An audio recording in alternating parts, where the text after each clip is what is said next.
আসসালামু আলাইকুম। আমাদের আজকে সিলেট সদর উপজেলার পাশেই শাহজালাল ইউনিভার্সিটি গেটের সামনেই ওয়াবদাতে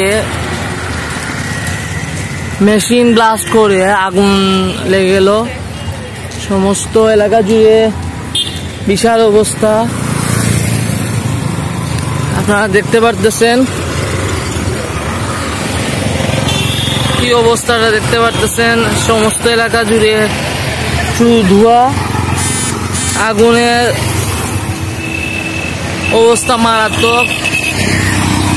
হঠাৎ করে আগুন লেগে যাওয়াতে অনেক বড়ও সমস্যার সৃষ্টি হয়ে গেছে, কারণ বিদ্যুৎ এবং গ্যাস দুটাই সমস্যা সৃষ্টি করতেছে। এই যে দেখতে পাচ্ছেন,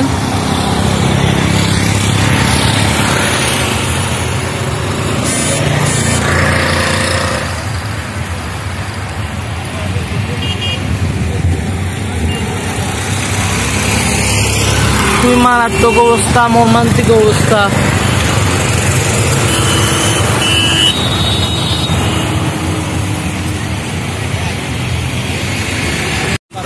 ঘটনাস্থলে আমরা সবাই উপস্থিত, এলাকা জুড়ে এলাকা সমস্ত মানুষ সহ ওই এলাকা ওয়াবদা এলাকার সবাই আমরা বাইরে অবস্থান করছি। ভিতরে ফায়ার সার্ভিস চলে এসেছে, কাজ করতেছে ওদের মতো।